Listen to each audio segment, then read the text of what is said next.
A group of thugs are sitting on a table and discussing something. One of them is Chinese. The thug sitting from across the Chinese man asks him to hand over the money, and the translator translates it for him.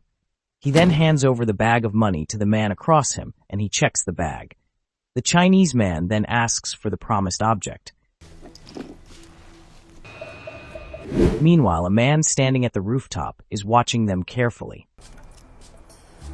He is with the police. His boss orders him not to damage the object and obtain it carefully, as it is a national treasure.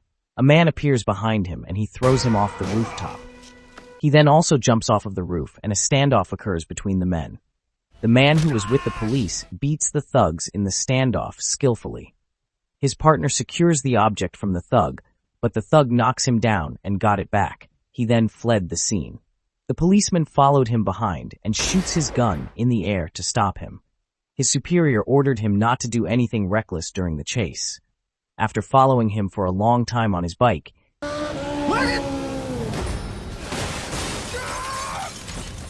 he finally got the object back. He then takes the object to the headquarters. When they unwrapped the object, it turned out to be a sacred sculpture of Buddha. As they unwrapped it, they found out that its arm had been broken. It turns out when the agent Jong Hae-song fired his bullet in the air to scare the thug, it accidentally hit the sculpture and broke its arm.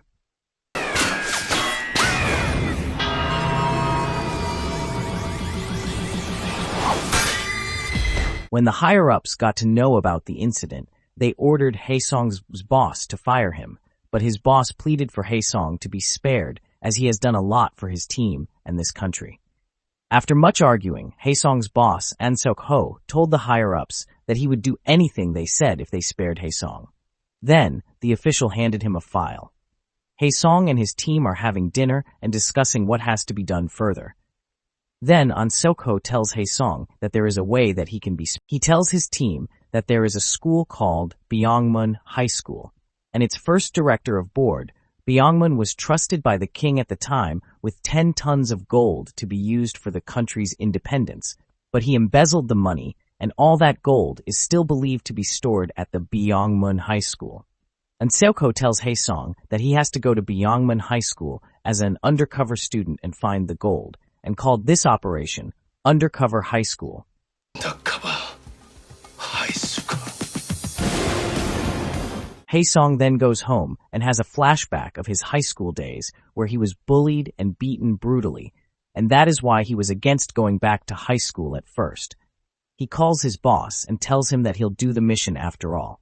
At the office, Hae-song's team brief him about the school and how hierarchical system works there, and also teach him the slangs that kids in the present use. Hae-song's boss's wife, who was also her aunt, came to visit Hae-song with her daughter, and An Seok-ho told them about his mission. Turns out that An Seok-ho's daughter goes to the same school. On the day of the mission, Hae-song gets ready and leaves for school. At the school, he is baffled by the attitude of the kids there.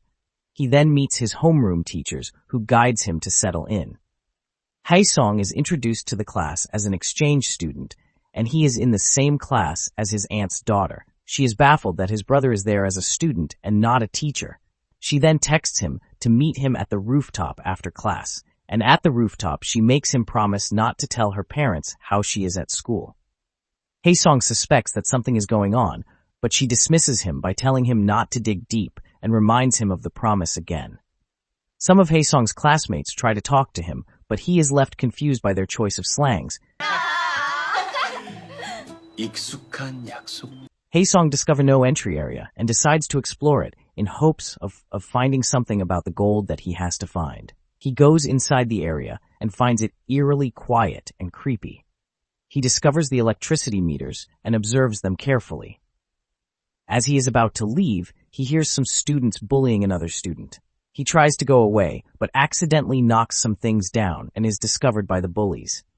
They ask him what he was doing here, and he tells them that he was looking for the bathroom. They don't believe him and tell him to fetch them some food. He holds his anger back and runs to fetch food, as he cannot compromise his real identity being discovered. Hae-song approaches the kid who is getting bullied and tells him that he needs to fight back next time he gets bullied, and he replied by saying that Hae-song couldn't fight back either, so why is he telling him to do so?